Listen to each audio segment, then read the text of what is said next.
looking like a baddie. I show up and make them stop. Wanna know my name so badly, cause I run this whole block. Flip my hair, move my head, show the world I'm royalty. When I walk by, they be taking bows, cause they know I'm the queen, yeah. Move it, move it, groove it, groove it. They wanna know just how I do it when I do it, do it. I got that magic touch, it's a rush, pulsing through my veins when I show up every.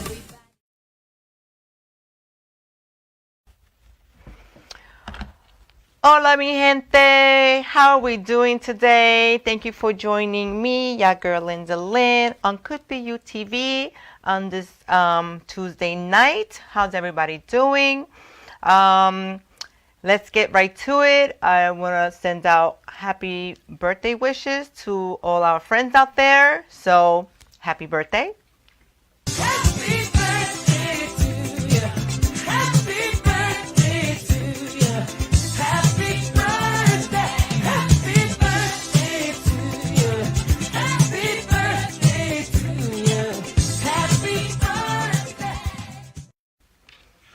And happy birthday! Happy birthday! You know, last week when we did the show, there were so many birthdays. It was like, wow, in 1 week. Now, this week, it was a short birthday. But nevertheless, happy birthday to all my people. So, so many things to talk about today. So let me just let you know that I am doing something different that I've never really done before, but you know what? It's the first time for everything, right? So I'm doing my show, but I'm also doing, one of my guests is virtual. So I'm doing a virtual interview, okay? Isn't that fun? Not all my guests are here in New York, and I can't have them all in the studio. So I do some, pre-recorded virtuals. And this way, it's like having them in the studio, you know. The whole point of it doesn't matter. They don't need to be here. But that's what I am doing today. I have a very special guest that I did a virtual interview with. So we're going to be showcasing that. That's going to be part of the show. And I hope that you guys all enjoy it. So before we get to that, something very important that I just want to say. And I want to say rest in peace, Tyre Nichols. My heart goes out to the family. Guys, honestly, we need to do better. It's just, we need to do better. I mean, I don't even know what to say anymore. My heart breaks.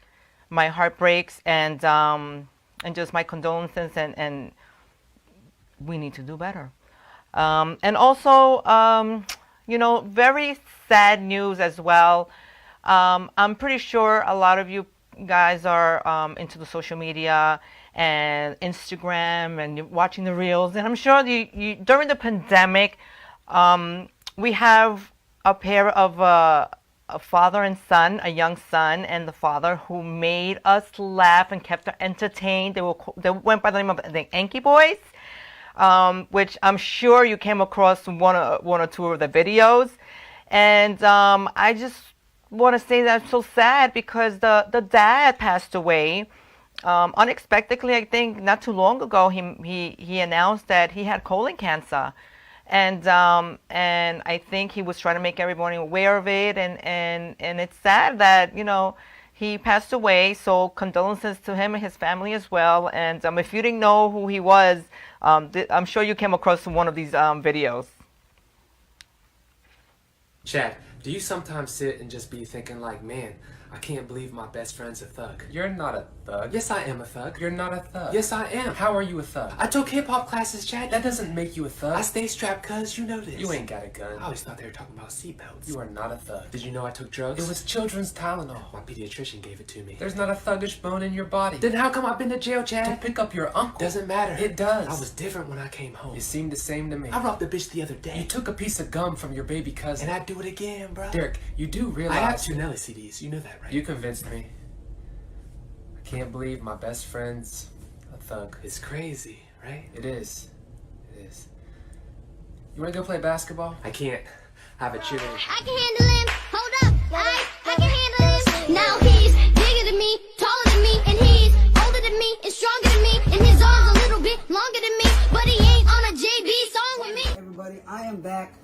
I announced yesterday that I was diagnosed with colon cancer. So this is a thank you video for everyone that took the time to comment, to send their prayers, to donate.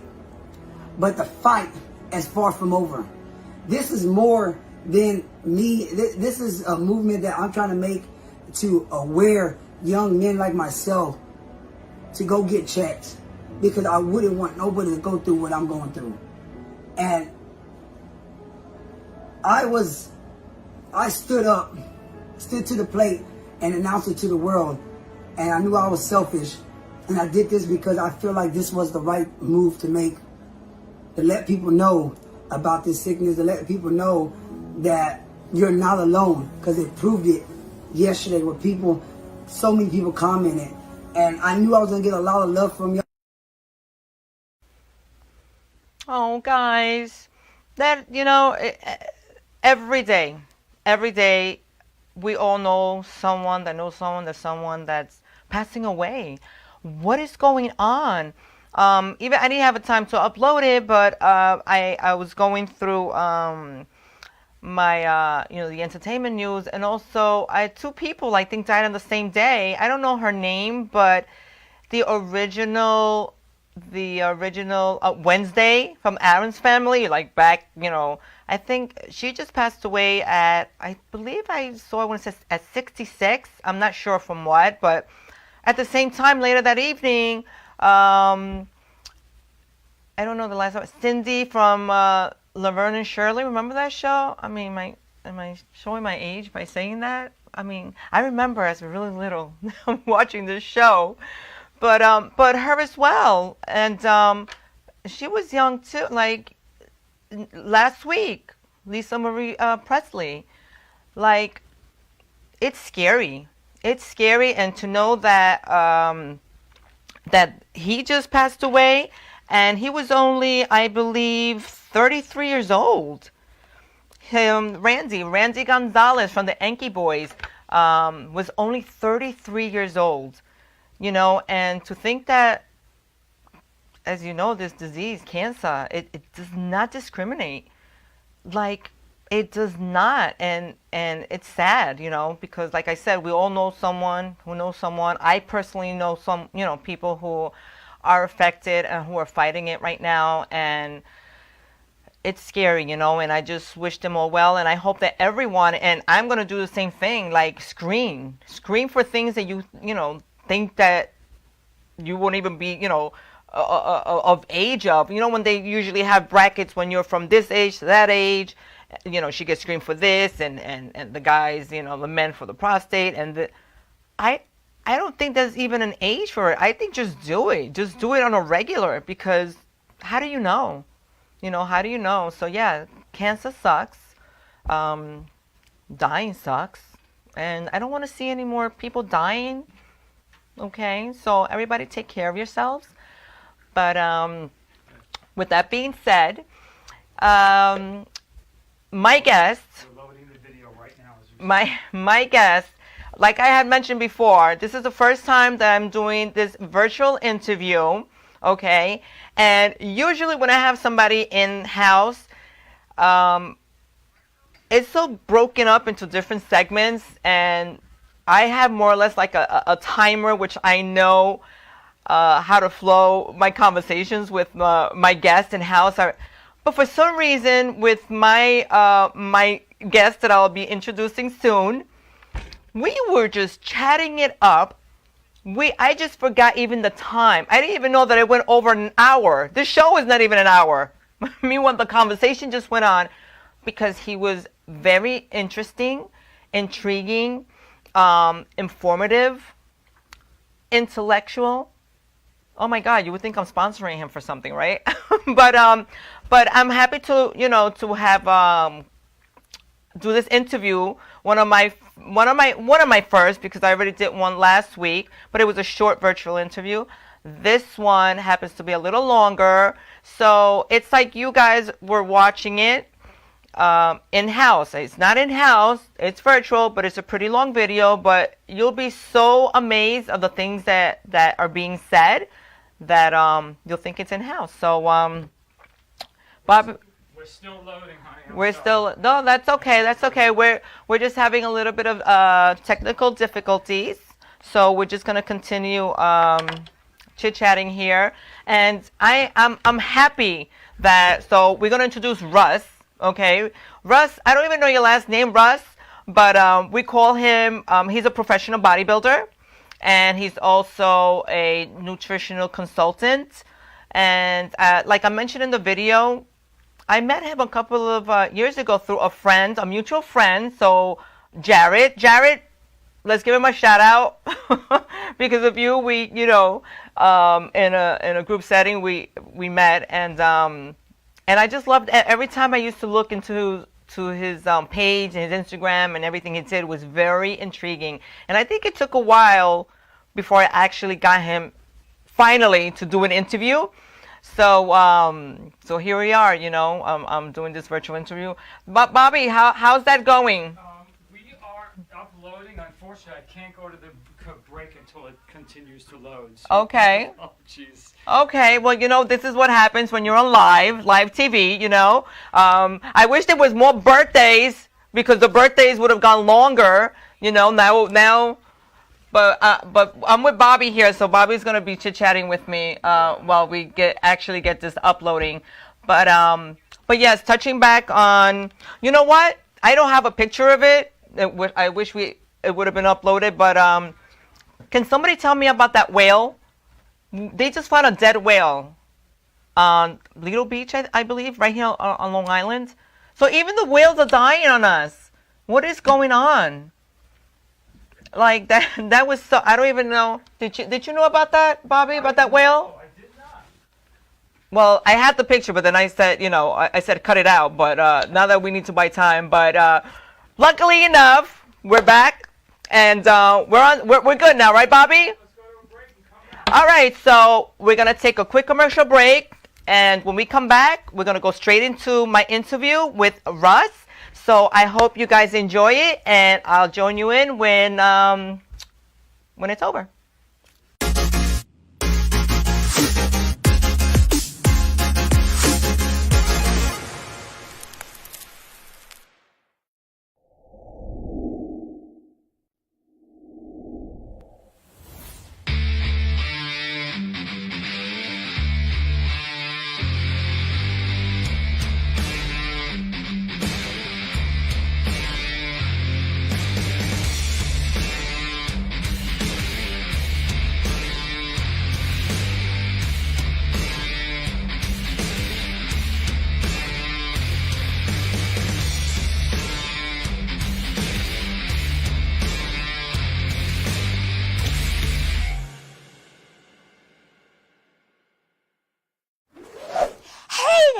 I'm Captain Splish. I'm the superhero swimming. I'll teach you to be water safe with all my swimming skills, along with all my singular friends here in Splish Splashville. Myrtle the turtle, Octi the octopus, Starry the starfish, and that's just a few. You'll learn all about what your body can do. My superpower is to teach with song and rhyme, and that helps you remember what you learn every time. You'll learn to float and you'll learn to swim, from blowing bubbles to jumping in. Each week, you'll learn something new. You'll be amazed at what your body can do. I'm so excited for you to see the show, but now Captain Splash has to go. See you soon. Bye.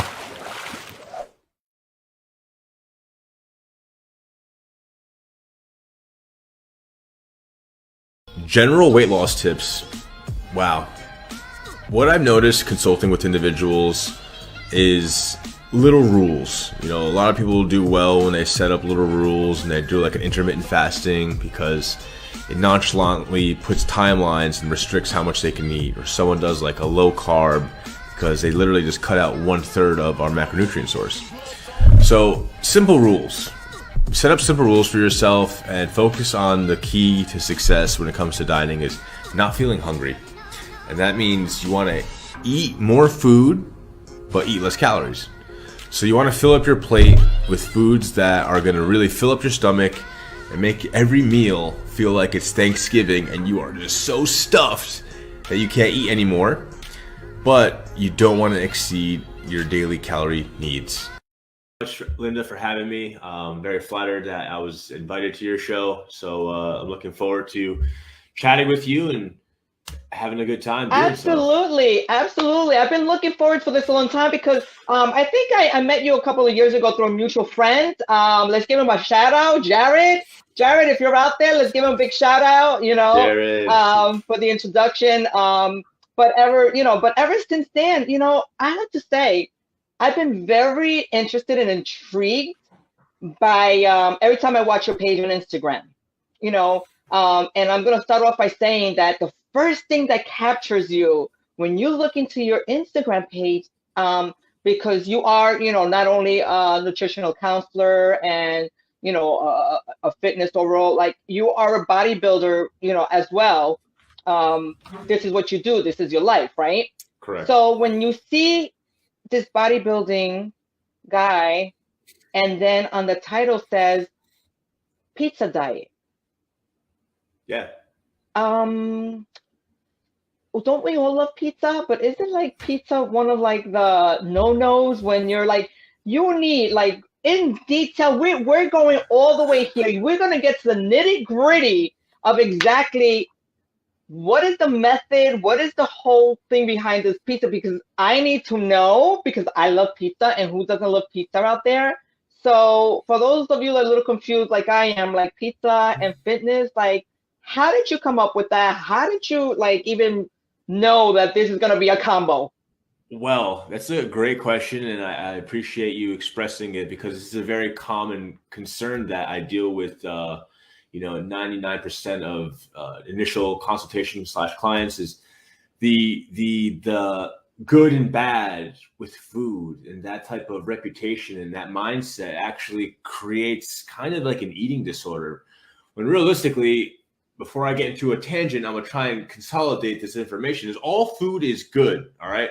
Okay. The best way I can explain this is food is good. Yes, I know this. All food is good. Yes, it is. For especially sure. Me, Latina with the Puerto Rican cuisine. Like our foods, especially when we cook, is very rich. That's just it. The density, all right? So the quickest way I can try to explain this is I'm going to use an automobile for an example, all right? And an automobile works off of, just like us, we need energy, right? Food is energy. Food is like the gas. So the gasoline in the car, right? And we go to a gas station, there's a few different varieties of gasoline, like lower grade, higher grade. Absolutely. And the super grade in there, like say you go to the racetrack, you can get the world's best gasoline. We're talking race gasoline. So let's just use a Ferrari, for example. General terms, we all know it's a high performance vehicle. You're not going to go take the Ferrari and put low quality gas into it. We just know that. All right. Now let's just say we have the Ferrari, we're at the racetrack, and we know this Ferrari has a 5-gallon gas tank, hypothetically speaking. All right. Okay. And we're about to put gasoline into the Ferrari before we step out into the track. We got our access to the world's best racing gasoline. We know the Ferrari has a 5-gallon gas tank, all right? We're going to put the best gasoline you can get. There's no better gasoline than this, right? Let's just say, hypothetically speaking, that's the organic, cleanest food, right? Right. The Ferrari has a 5-gallon gas tank, but we're not paying attention. And we put 8 gallons of the world's best gasoline into a 5-gallon gas tank. What happens? You get the gasoline is exploding, it's overflowing. It's going to make a mess of the paint job. So if you take that idea and my mindset and think about food as like the gas tank, right? If you overfill your gas tank, you're going to make a mess of your paint job, the exterior. Okay. But if you get a good combination of gasoline within the realms of the energy that your body needs, you're going to perform well. You're going to drive nicely. You're going to have good gas mileage. That's a very interesting way of putting it. That's a interesting analogy. Well, it puts it into perspective, because like what I tried to compare is, you just said it before, like, good and bad food, pizza being a no-no. When we're at, this is the world's best gasoline. Just like, hey, so, you hypothetically eat, the cleanest, most organic food, if you eat too much of it, you're still going to gain fat. You're still going to promote fat cells and the lipolysis of growing new fat. And that's what we know of is right now is there's 2 types of fats. There's visceral, which is the fat around your organs, and there's subcutaneous, like the fat between your skin. And at the same time, when we're looking to look good in the mirror, we're focusing more on subcutaneous, but they are actually gained and lost at about the same ratio. So, the healthier your waistline is, the less fat there is around your organs. And so contrary to that, and I'm just jumping around, I know this wasn't even a question, but this is a very common topic, when it comes to like beauty and appearance, is liposuction. Right. Let's just get this out of the way. If you do liposuction, you will remove subcutaneous fat, right? But if you were very overweight and you had developed a lot of fat cells and you just remove the subcutaneous without the visceral, you may look healthier in the exterior, but internally the visceral fat is still there, suppressing the organs. So it's a combination of healthy waistline and healthy appearance. Look good, feel good. Never knew that. Okay, this is why you're here. You're definitely gonna open up eyes. You're gonna open up the brain waves. You're gonna open up to these new So, with that being said, how did you become to know so much about this? Background, online schooling when I had free time, clinical nutrition science. I don't have a PhD, so I can't produce. I'm not a doctor in it within the realms, but a degree in nutritional science. And you might as well. I mean, well, if you continue, but you could continue to go to school, but it's like life. You got to make a living. Just like we all got to eat, we all got to make money. So within that, also, I just had it like at the time, just the way life worked out, and so that's my what do you use to say? Like, how do I know so much? Is just the original base of education and the continued education, because I have access to Medscape. It's a medical articles, medical journals, medical clinical trials that are still being conducted. Just research doesn't just stop. It's continuing. Right. And now it's up to us as professionals to continue our education. So it's like, you go to a doctor who's like 70. And he was a really good doctor 30 years ago, but he stopped doing continuing education. Yeah, absolutely. But there's other doctors, not to put age behind us or anything, but like there's other doctors who continue their education and are in the game, and they're older. They're sticking up with what's trending and new advances in medical research. So that's really what it comes down to, is the passionate to continue my education off of the base. So did any of this come from any what intrigued you so much to wanna? Because when I watch your videos, you are so like detailed and in depth of what you speak of. It's not just like, okay, you just lift, a 25-pound barbell and just squeeze your muscles and just, you're more into the ratio and the side and the dimensions and the mathematical, aspect of it. Like what intrigues you so much to go so in depth with that? When most people, especially bodybuilders or people who work out, they don't even think on that level. Like who does, You're absolutely. Well, I'm flattered you noticed this, and because it's been years, hours of research continued, and this again comes down to passion, wanting to be the best, and just so intrigued myself, like you said, like there is these clinical trials happening right now, and the way I like to say this is like when a study comes out, compared to like a zombie movie. Like in one zombie movie, one part of the world figures out like the antidote to right. Which that's what I do is watch zombie movies anyway. So cure the disease for the infection, right? And they're like, they reach out to Australia, like, let's check us out. We got this ratio to potentially cure the disease, and like Australia's like, let's try it, and they do. They're like, they come back and they tell them, we got it. We had the same results.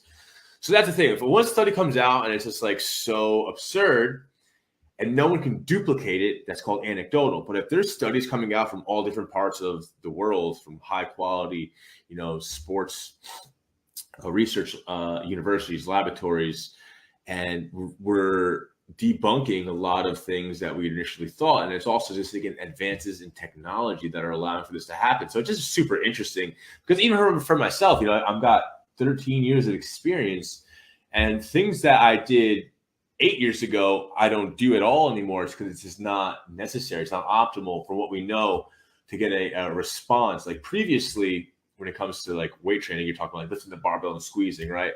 we were focusing on, like, for muscle mass to be stimulated, hypertrophy, the process of making muscle cells bigger is the goal of a bodybuilder, right? Right. What we thought was absolutely necessary to stimulate hypertrophy years ago was muscle damage. Like, you got to go in there, you got to break it down, and you got to sleep, and it's going to recover, and it's going to grow. But on the contrary, muscle damage does not actually stimulate muscle mass. And the best way I can explain this is put this in visualization. Think of a marathon runner or a long distance runner. Just look at the Olympics real quick. If you were to do a quick Google search of the best marathon running Olympic runner, you're going to look at them. Don't mean to sound rude to a world-class athlete, but they kind of look like a skeleton. There's no muscle mass. All right. Right. Right. All right. And I don't mean to sound rude, much respect to that sport. It's just that I'm a bodybuilder and my goals are different when it comes to training my muscles. And so a marathon runner, at the end of every run, they produce lots of muscle damage and they are very sore, but hypertrophy is not stimulated. So once we thought that muscle damage was the primary driver for hypertrophy, it's not. It's like kind of guilty by association. It kind of just comes along and happens due to training. But with a properly trained program, like, muscle, you want to actually produce as little muscle damage as possible, have that down here, and have your training be very stimulating up here, kind of like caffeine. Caffeine works really well as a stimulant. But if you have a lot of caffeine on Monday, say like 800 milligrams, you're going to be super wired. All right. Now you kind of get acclimated to 800 milligrams of caffeine, but then say on Tuesday, only have like 100 milligrams. It's not going to do much. And that's the thing when it comes to having a program that's specifically tailored to the individual. You talked about like the angles, a lot of it has to do with like our limb lengths, like how long is your humerus to your forearm, which movements are the best on paper, but which movements actually give that individual the best joint angles to make their muscles line up properly, to get the most stimulus on the muscle, not the joints. But once again, I'm fascinated because how many athletes or even people who just want to work out and get toned, how many people actually think that way? Who even thinks of? I'm a professional, and I apologize even to cut you off, but that's it. Like, this is what I do for a living. But it's fascinating to see. Like, if I was to go and I want to start working out with you, and you start talking to me about, well, the ankle of your height of your forearm to, I'm like, why? Like, I just want to work out and look good and tone up. Like, what are you talking about?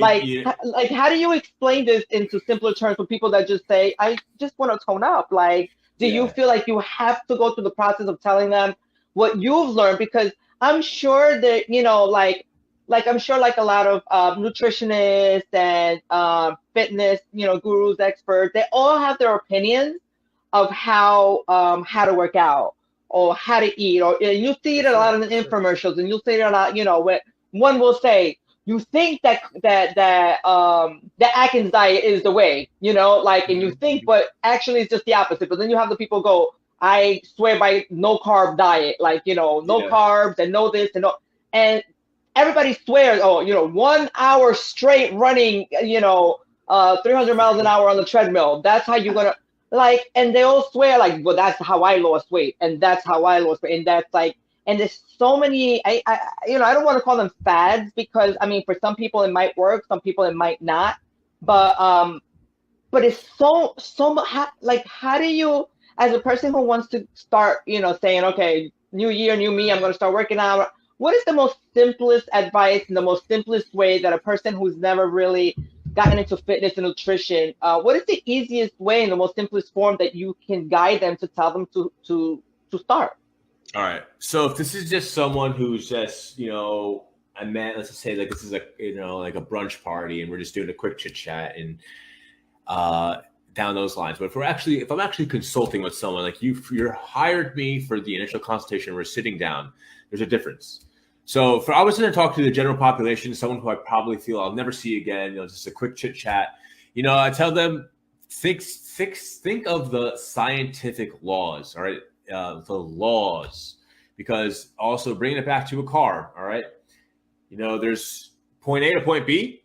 There's lots of roads to get there, all right? But also there's the roads that you can use as high-end technology. GPS is going to take into consideration traffic and what's happening, the best route for you at that time, all right? Now you can also fine-tune it and be like, I don't want to pay tolls, okay?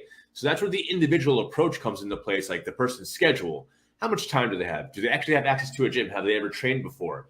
That brings us back to caffeine. So if someone's trained for a really long time, it means that they're kind of adapted to the stimulant of training. So they're going to need to do a lot more. But for the basic person, literally just start, keep it simple, and find a way that you can get consistent. You know, you're not going to make progress in one day. It comes down to consistency and being able to find joy within the process and know that you're trying to do this to better yourself. So mindset, consistency, and try and find joy within the process. And that's going to be like... So like right now, if I was to say, oh my God, I can't wait to start working out. I'm going to go in the gym. I'm going to start this diet, but I want to do that pizza diet. If he looks like that and he does that pizza, I want to eat some of that pizza too. Like, what do you say to that? How do you say it? Like, how do you say, whoa, slow down? Because it's not like where you think you're going to eat, a whole pie a day. You're absolutely it. That's what it comes back down to, the gas tank analogy with the Ferrari, right? So at that point, I would, it sounds salesy, but we need to do initial consultation. We need to really get down to the individual and how do we develop a nutritional intake. I hate to say diet plan because we're all unique. Now, before you even go into that, why pizza? Well, why would you consider the pizza diet? Like, why pizza?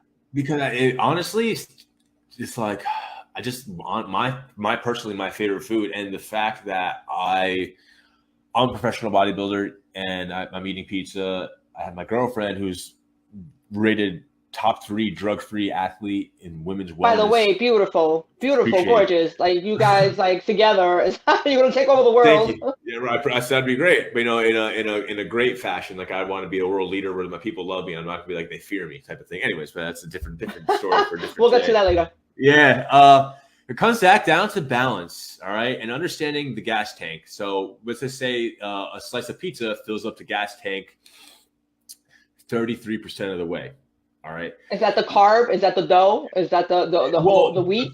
It's the total energy source. That's the most important thing. So back to the law of thermodynamics is energy balance, because no matter which way you slice and dice it, like I talked about the GPS getting from point A to point B, if you just run and do a lot of cardio, you burn calories. All right. So if you nonchalantly don't change anything in your diet, you eat the same way you have for 5 years, but now you introduce burning 500 calories a day, you will lose weight over time, because no matter which way you slice and dice it, 1 pound is equal to about 3,500 calories. All right. So let's just say this is your metabolism.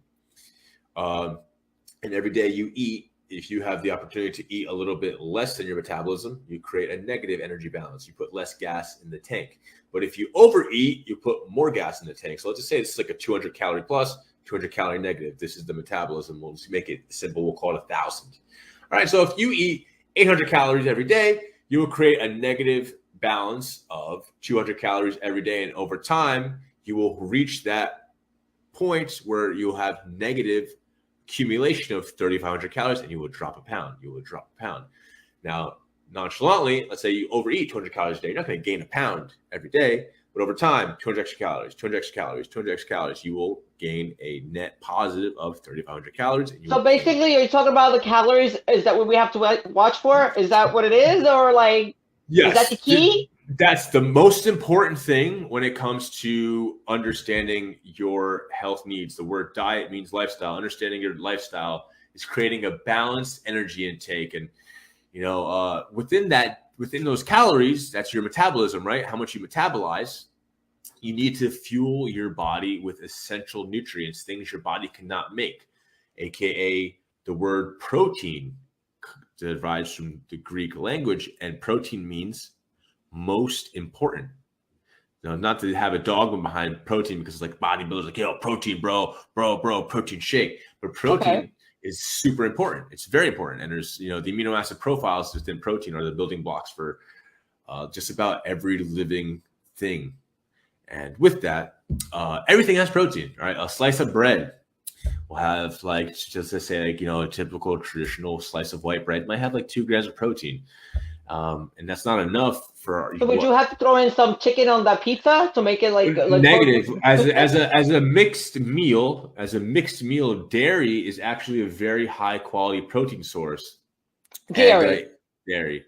All All right. You see, And this is what I'm saying. Even myself personally, it's like, as a woman especially, it's so difficult to, like, I'm the type, like, let's just, I maintain, I'm there. Like, and we all fluctuate because I fluctuate.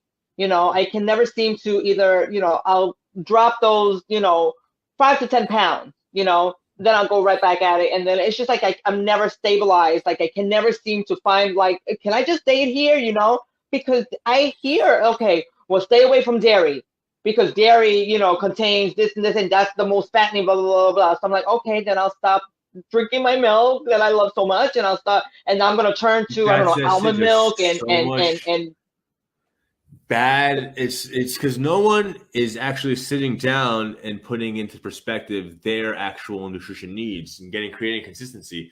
If I were to counter that, there's actually a lot of research on dairy, and it's not favoring what the anti-dairy is suggesting. So like there's a lot of doctors out there that write books and such and are like dairy scared, but if you were to look at that objectively, right, now subjectively is one doctor saying one thing, right? Like I was talking about the study where if you can't duplicate it, if it can't be duplicated, it's anecdotal, and honestly it needs to be duplicated, all right? If it's just a wild scenario where we saw results happening from dairy intake, that'd be one thing. But if you were to really look about that, like who has died from over dairy intake? There's not enough. It's not out there. It just never happened. And the same thing with people discuss, and this is some numbers going to throw out there, but I'm sure we're going to go. So people who are scared of dairy are typically scared of like sucralose, aka stevia, and aspartame, like diet soda.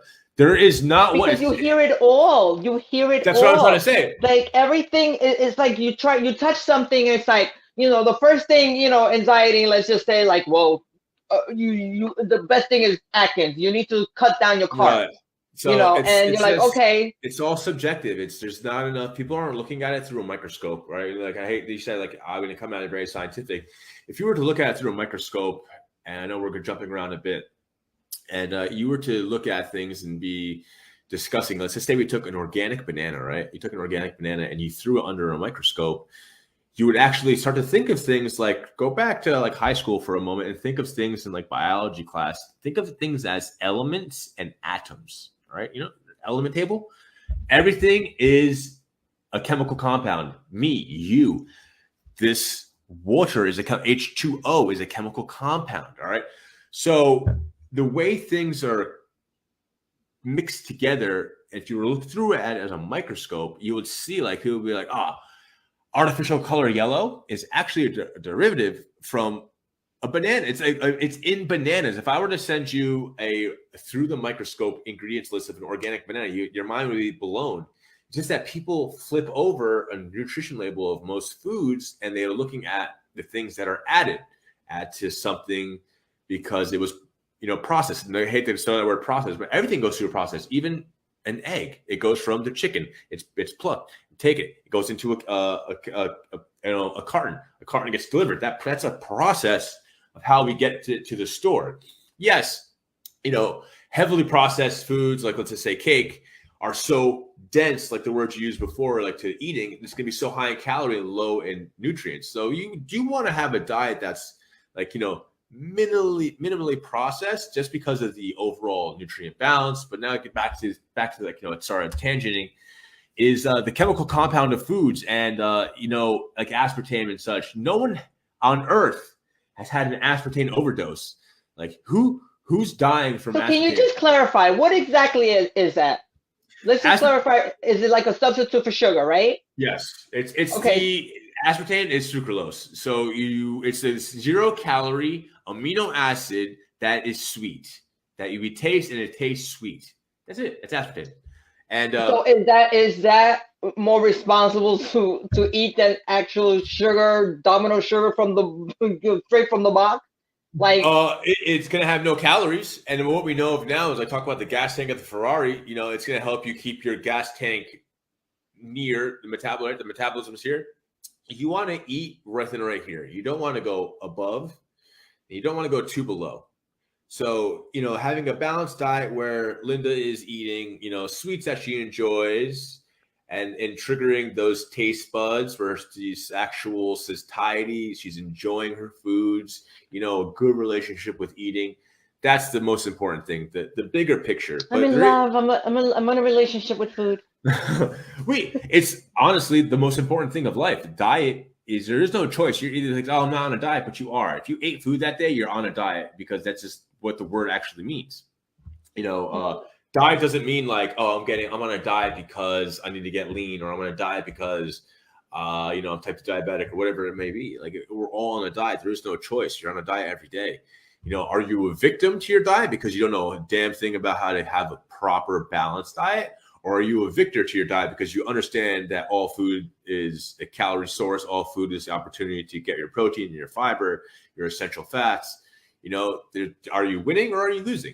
And that's, unfortunately, is like our educational system doesn't really teach much about. I totally get it. Listen, even you just said it right now. Even like growing up when you're in the school systems and elementary, I mean, they'll just flop on.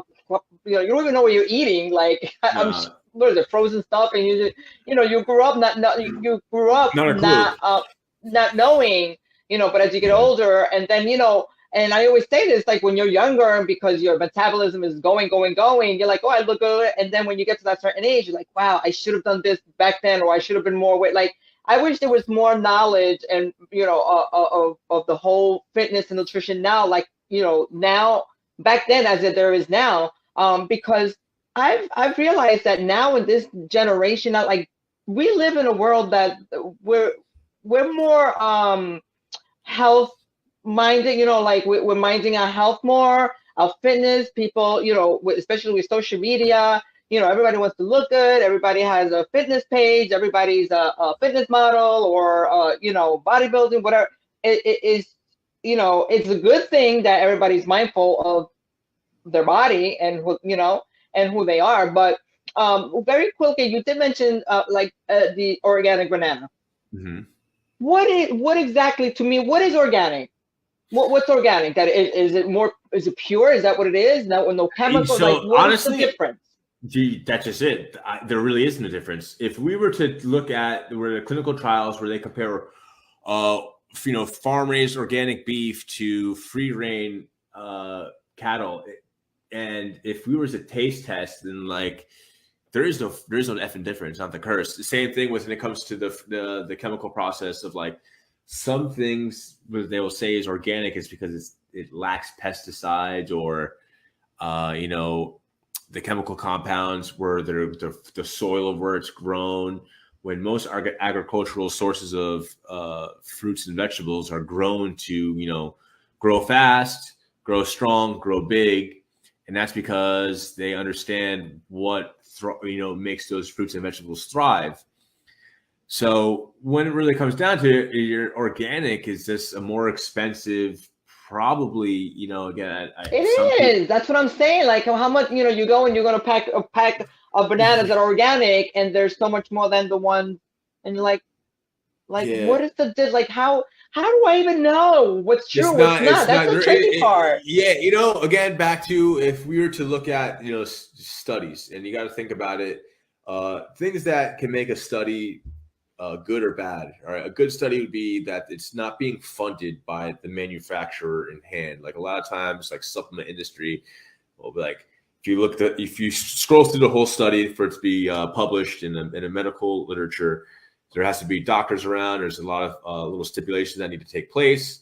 And at the small print at the bottom is they discuss, is there any conflict of interest in the study? And then a lot of times you'll see, like, funded by super strong supplement company, like, let's just say, hypothetically speaking, or like, so that's it one just thing. Sounds fancy, people. Yeah, everything is like it's a marketing scheme. Obviously, when you have things and nice, lettering and pretty packaging, and even myself, I fall for it. I'm like, oh my god, this is like so pretty. Look how nice, must be, So I'm sure that has a lot that plays a role in it, But also your opinion on the gluten-free. What does that mean? Is it more health? Is it weight loss? Is it like, Do you, like from that? Okay, so what we know right now with celiac disease is it's the individual has a hard time breaking down gluten proteins. And realistically, if someone has celiac disease, the best way Which is? it's the inability. It's almost like a lactose intolerant. Like the body has the body has a hard time breaking down the proteins within wheat. Like I said, proteins and everything, right? All right.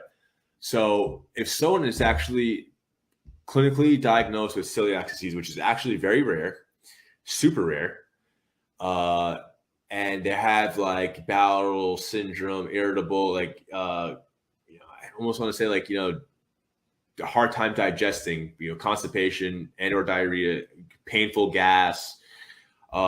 Anyways, within that, a true clinical diagnosed celiac disease, the best way to treat it is to actually slowly introduce gluten again.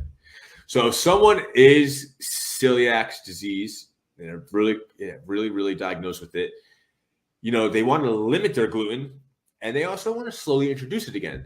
So the gluten-free is not a magical thing. And actually, some of the best fibrous sources come from wheat derivatives. And, fiber being a really huge part in the nutrition assimilation process, which is actually like breaking down food from the moment it enters our mouth and goes into our digestive system and is broken down into our bloodstream. All right. So nutrients in our bloodstream, we want to have them in our cells. And when fiber is present, it allows for those nutrients to be digested more efficiently to allow for a better assimilation process. And again, that's just a whole different topic. I'm like this. I can't help it. It's like I just can't help it. Like no, absolutely. But Russ, I don't even mean. I mean, we're gonna go here on and on and on and on. So I just want to take a quick commercial break, and when we come back, we're gonna continue talking because, like I said, like I am intrigued by all this, and talking to you is very intriguing, and it's like I'm in school right now. So let's take a quick break. Let's go to our sponsors, and when we come back, we'll come back with Russ.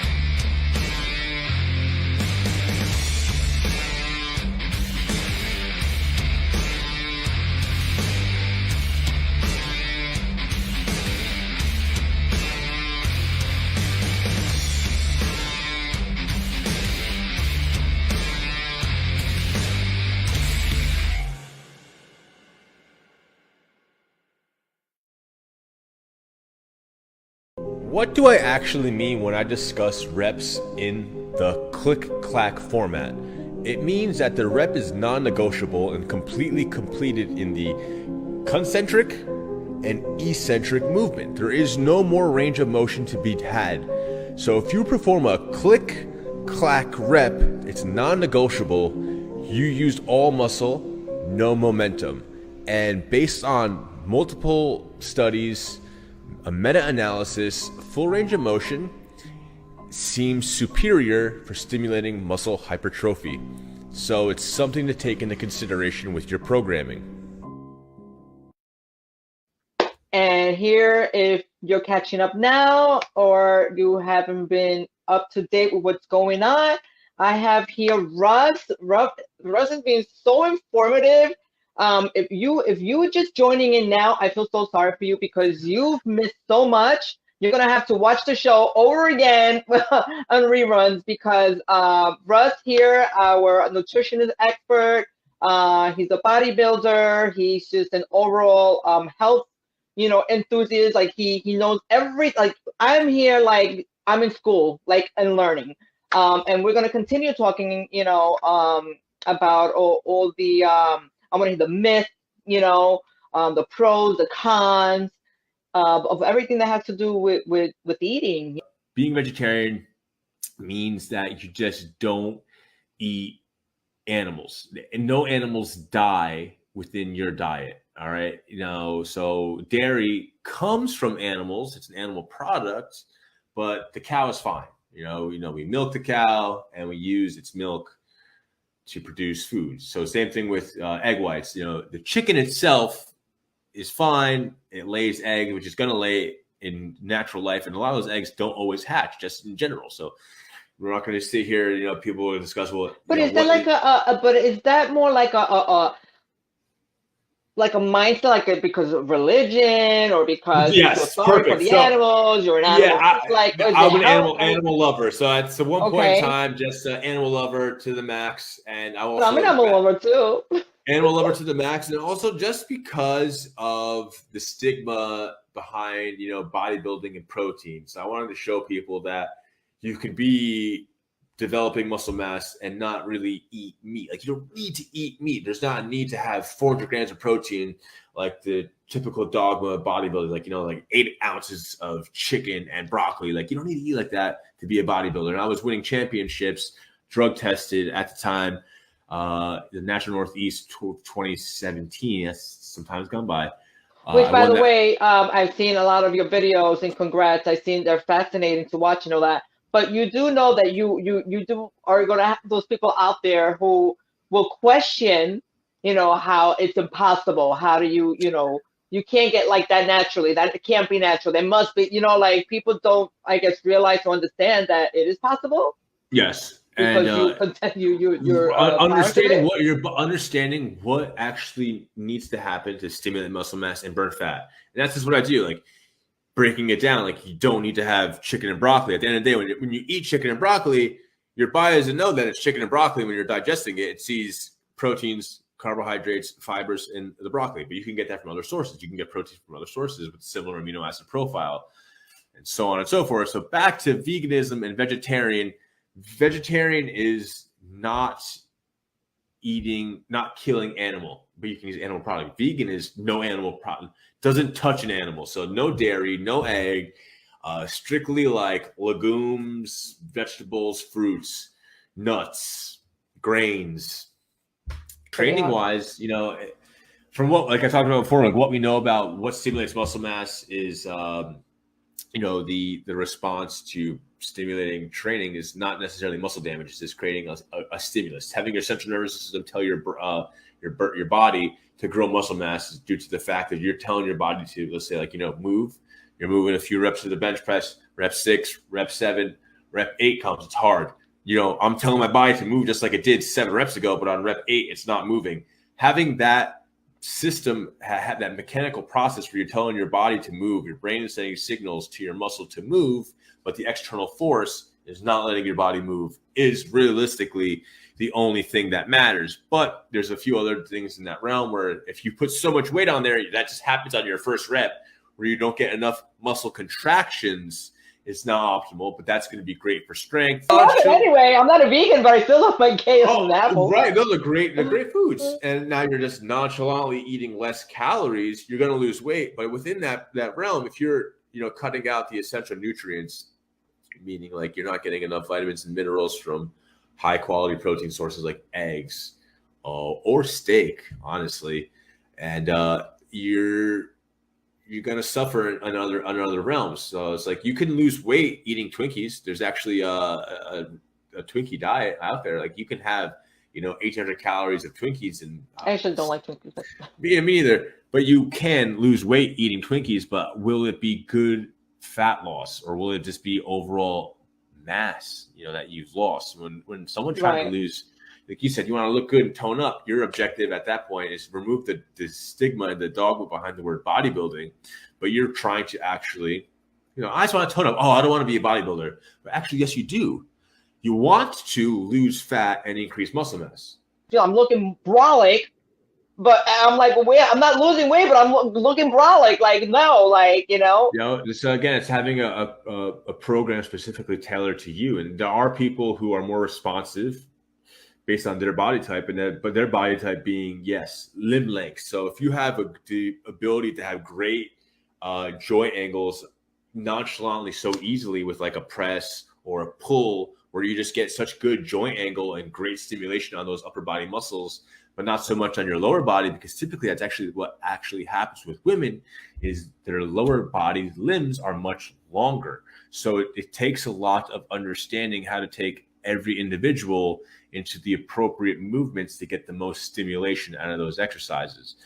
So back to, the vegan diet, if it's just nonchalantly lost calorie, in a calorie loss phase and you lost weight, great. Like I said, Russ, me and you we can just sit here for hours and hours. But before we leave the show, before we wrap it up, is that very important? Is that the key to drink like gallons and gallons of water a day? Is that like the key to not only cleansing? I know that it cleanses, but I mean, I need to know, because I tend, I want to drink a lot of water because they say that's good for you.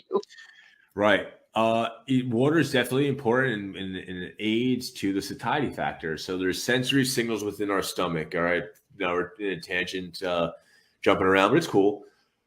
We want to, when dieting, the key to success is not feeling hungry. So you want to do everything within your power to eat more volume of food to fill up your stomach, but eat less calories. So think metabolism. Within this metabolism, you need to eat adequate protein for your age and your lean body mass. That's how protein is prescribed to people.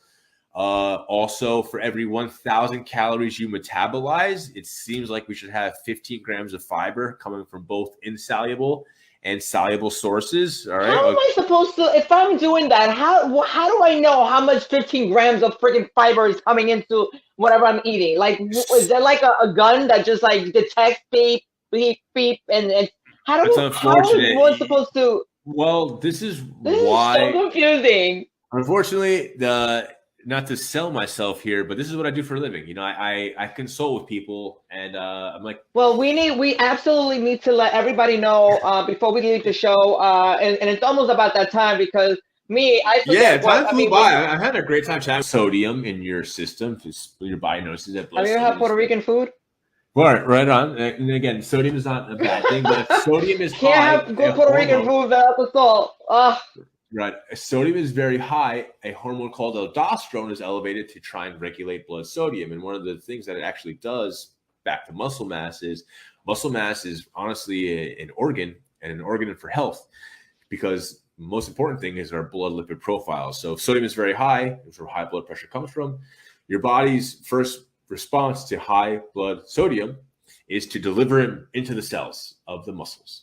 And there's only so much that our muscle cells can hold. So the bigger your muscles are, the more water, sodium that they can take. So it's like one of the things that bodybuilders do when they peak their physique is actually manipulate sodium levels. We won't talk about that, but this is talking about hormonal processes. So eating too regularly, eating too regularly, it doesn't allow for your body to really be sensitive to those hormonal processes. So you want to allow enough time for your body to digest. So if you're just slamming down food every few hours, 2 hours or so, was what we once thought was optimal. It's really not. So it seems like right now, but not eating also is not good. Like when you say, "Oh, I only have in the morning," I'm not eating all day, because that's not good either. Great response. And I appreciate you for saying that. Yes, because protein intake is time sensitive. It's an essential nutrient. So if you have a lot of protein at dinner, but you didn't have much protein throughout the day, you lost the opportunity to have a hormonal response to protein digestion earlier. So it's very important that you said that. So you do want to deliver your body's protein needs based off of your age and your lean body mass. You kind of want to break that down evenly between 3 to 5 meals, and that's objectively speaking from what we know around right now in protein research. It also comes down to lifestyle. Let's just say on one day you're awake for 20 hours. Like this might happen. Like someone has a nurse or something, and they're just awake for much longer one day than they are the next day. It all comes down to relativeness to hours in the day. So how long are you awake? That person might need to have another meal or so to fuel those activities. But it really comes down to what it says, your total protein requirements based on your age, your lean body mass, delivered to 3 to 5 meals a day. Seems like the sweet spot for protein digestion. I want you to let everybody know, if they're interested in consulting you, because who wouldn't want? I mean, after all this, I want to consult with you. You know, like Dude, I would love to be work with able you. to I feel like consult. you just your questions, and that's just the one thing. Like I really love to help people connect the dots, and that's knowledge, right? Yeah. You just mentioned all this stuff you said to me was information. So let's look at my hands, right? It's so much information. When we can start to connect It's a those lot, dots, yeah. we can connect those dots. That's knowledge. So when we create the knowledge aspect, and you really see like how you can develop your own nutritional intake, your own diet, your own lifestyle.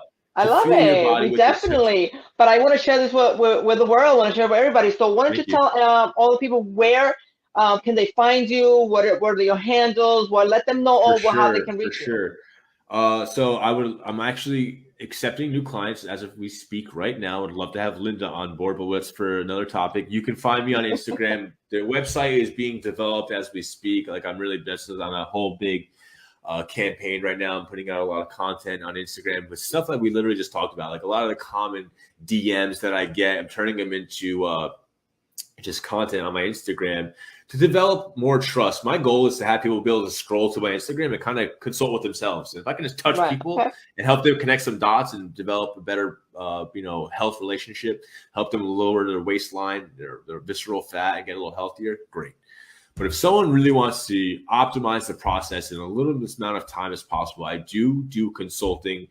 I actually have some clients texting me right now where I work, via chatting throughout the day, like you said, like going to school. And that's the way my clients kind of describe it. It's like working with the professor, but at your pace. So we communicate, I educate at your pace, but we're not logging in for like a podcast like we are now, or our chat. Well, I will put your Instagram handle. But what is Oh, sorry. But what is your Instagram handle? Health by Science. So HBS_coach_Russ. So just you can search that, or you can find my business page, which is still growing, which is HBS_Health by Science. I'm wearing my T-shirt here. You can see. Oh, and that's what we do. We're Health by Science. So that's what you had mentioned before. Awesome. I try to keep it as clinical as possible and very objective. We don't keep no feelings, just looking at what we know is objectively going to help each individual based on their lifestyle, because there is no nutrition PDF. I'm not going to just like send you the Linda diet. We got to develop it together. We got to do it through trial and error. I'm liking this. Yeah, absolutely.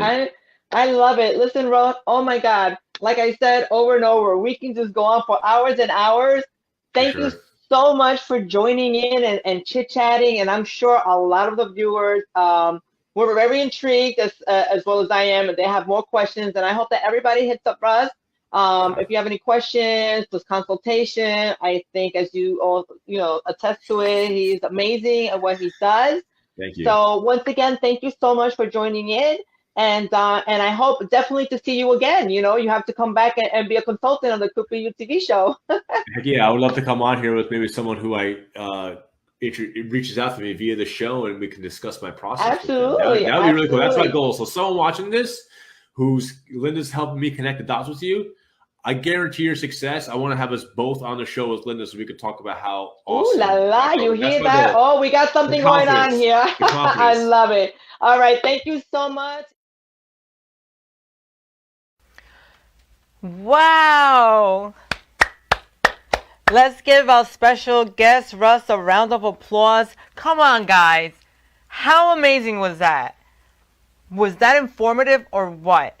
Like I said over and over, like I was so intrigued and so interested. I mean, because I love everything, you know, I love the whole fitness and nutrition.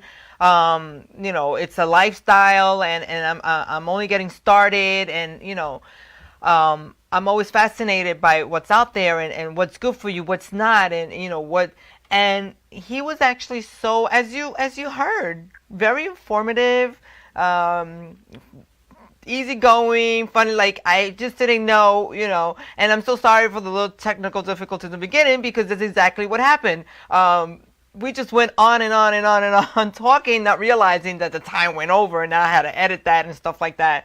But nevertheless, Russ, thank you so much for being a guest on the show, and definitely we look forward to seeing more of you and your consultations, and you can be a consultant with the Cooper TV show. And anybody, everybody that is interested in having like online coaching or consultation, please hit him up. Hit him up. I believe I put the his Instagram at the end of that video, but you can also go on my Facebook or my Instagram, and you can find him there. And it's amazing. And I just want to let everybody know also, please share the videos, like the page, you know, share the page. Sharing is caring. And you know, the show is everywhere, almost everywhere.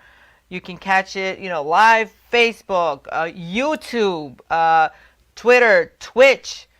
Also, want to catch it later? It's on Roku, the Fire Stick. Like, there's no reason why you're not keeping up with Could Be You TV. So, well, guys, thank you so much for hanging out with me. Thank you so much for tuning in.